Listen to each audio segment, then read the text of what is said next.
4 days into our Christmas vacation in Zanzibar, which my parents had flown in for, their first visit to Africa, I got a call. Or more accurately, 11 calls in 38 minutes. I missed them all because I was on vacation swimming in the Indian Ocean with my dad, one of my favorite beaches in the world.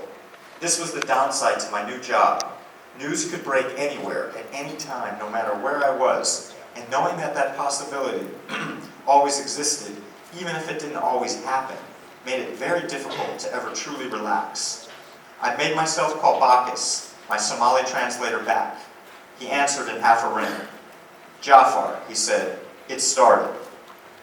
Ethiopians were pouring across the border, attacking Somalia from 3 different directions, unleashing everything they had: tanks, artillery, gunships, MiGs, infantry divisions.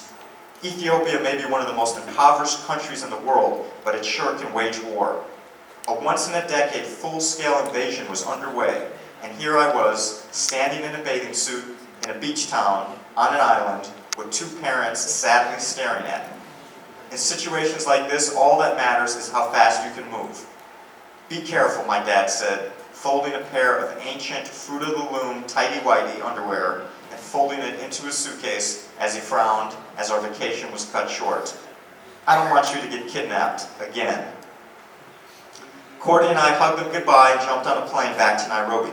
We ran around our house like a pair of looters, snatching laptops, cameras, tape recorders, handfuls of money, along with sunscreen, toothpaste, jeans, and t-shirts. The video desk was suddenly interested.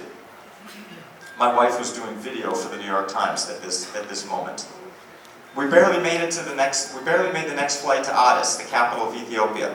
Up in the skies, Courtney was anxious. "Will it be safe? Do you have a plan? Isn't this a crazy time to try to get into Mogadishu?" "It'll be fine," I said. "The Ethiopians like me. You'll see." I was actually right. The Ethiopians were happy to help.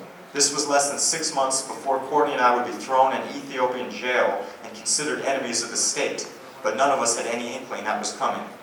"You want to go in with our troops? Minam chikar yelam, no problem, we'll arrange."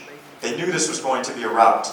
They also liked the fact that this Mzungu, which is the expression in East Africa for a white man or a foreigner, still remembered some phrases in Amharic from that lonely, wet summer I spent in Ethiopia a decade before.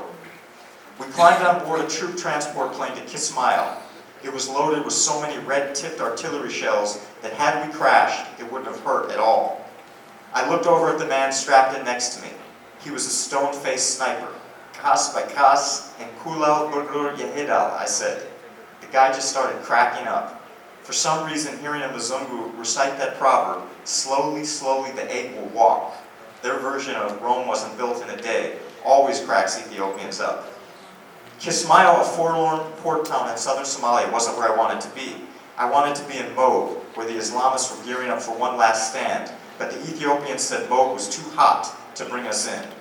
For a journalist, that's about the worst thing you can ever hear. Too hot. That's an oxymoron. A huge story unfolding without you causes a special kind of pain.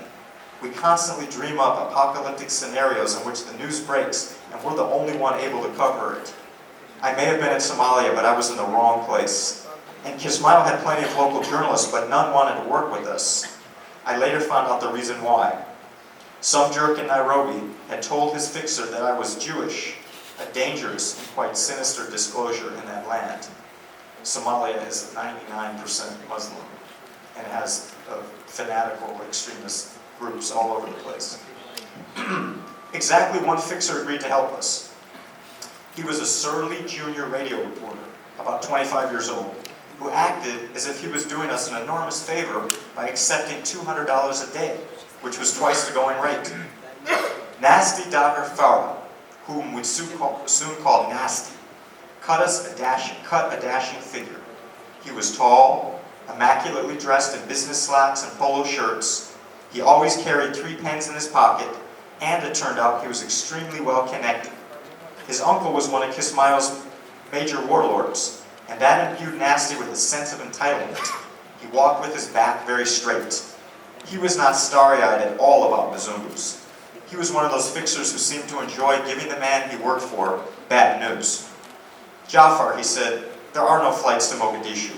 The only way which I wouldn't recommend is by road. I could tell Courtney didn't like that. How bad do you want to get there, she asked me. I stared at the ground. That bad? That afternoon, Nasty arranged an audience with his warlord uncle, Yusuf the Bald. We moved through a crowd waiting outside his office, past the various gunmen lounging on the steps, and walked into a room with little light. Yusuf the Bald was a dead ringer for a black Lenin. Clean head, triangular goatee, high cheekbones, and he sat behind a vast, virtually empty desk. The whole scene reminded me of the Afghan war